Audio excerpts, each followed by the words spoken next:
Welcome to another video.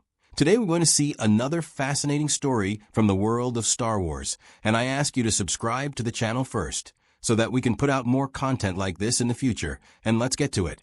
4 reasons why Darth Vader never found Obi-Wan during his exile. For nearly 2 decades, Obi-Wan Kenobi lived in hiding on Tatooine, practically under Darth Vader's nose. This has always seemed impossible to many Star Wars fans. How did the most powerful Sith Lord in the galaxy fail to locate his former master, especially considering that Luke Skywalker was on the same planet? The answer is more complex than you might think, and involves brilliant strategies, technological limitations, and even interference from the Force itself. Today we're going to uncover the 4 main reasons that kept Obi-Wan safe all this time. Get ready to discover details that many fans are unaware of about this crucial period in the saga. Reason 1. Tatooine was the perfect hiding place. Tatooine wasn't randomly chosen as a refuge for Obi-Wan. This desert planet represented the most unlikely place for Vader to search for his former master, and that was for deeply personal reasons. Vader hated Tatooine with every fiber of his being. It was the planet where he was born as a slave, where he lost his mother Shmi Skywalker to the Tusken Raiders, and where he lived the worst moments of his life as Anakin. For him, Tatooine symbolized everything he wanted to forget: poverty, slavery, pain, and failure. The planet triggered memories he preferred to keep buried deep in his mind. Obi-Wan and Yoda knew this perfectly. They understood that Vader's psychological aversion to his homeworld would work as the best protection possible. It was a mental barrier that would keep the Sith Lord away, even unconsciously. Moreover, Tatooine was considered a strategically irrelevant world. Controlled by the Hutts, it was a planet outside the Empire's direct jurisdiction. There were no significant military bases, no valuable resources, nothing that would attract Imperial attention. It was literally a hole in space, ignored by the Imperial war machine. The local population also helped with camouflage. Tatooine was inhabited by criminals, smugglers, slaves, and people who preferred to live away from authorities. No one asked questions. No one cared about others' real identities. It was the perfect environment for someone who needed to completely disappear. Reason 2. Force suppression and false identity. During his exile, Obi-Wan took extreme measures to conceal his true identity. He not only changed his name to Ben Kenobi, but also deliberately suppressed his connection to the Force. This suppression wasn't just mental. It was an advanced technique that few Jedi mastered. Obi-Wan managed to completely mask his signature in the Force, becoming virtually invisible to other Force users.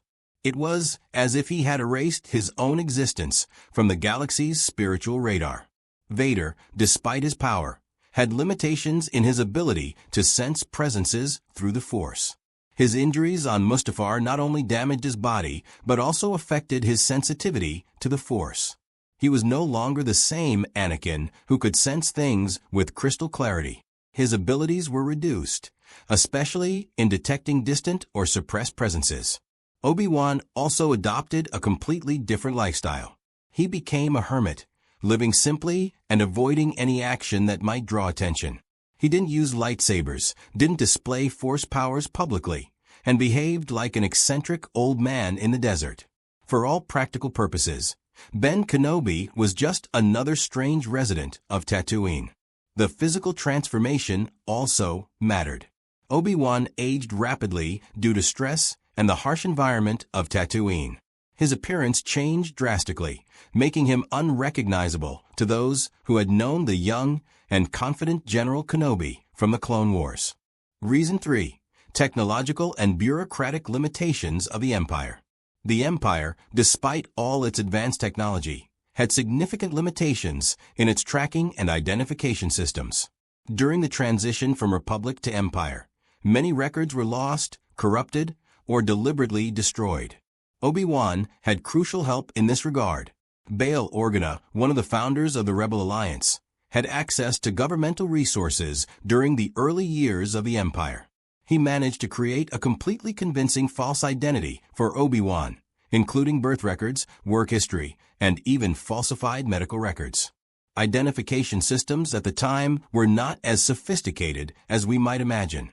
There was no universal biometric scanning, mass DNA analysis, or real-time facial recognition systems. Identification relied mostly on physical documents and bureaucratic records, which could be forged by people with the right resources. Tatooine was also outside the Empire's direct scrutiny. As a world controlled by the Hutts, there was a tacit agreement of non-interference. Imperial agents rarely visited the planet, and when they did, they were focused on specific issues like smuggling or known fugitives. They didn't conduct systematic population sweeps. The vastness of the galaxy also worked in Obi-Wan's favor. With trillions of beings on thousands of worlds, finding one specific person who didn't want to be found was like looking for a needle in a galaxy-sized haystack. The Empire simply didn't have the resources to monitor all worlds simultaneously. Reason 4. Protection through the Force and spiritual intervention.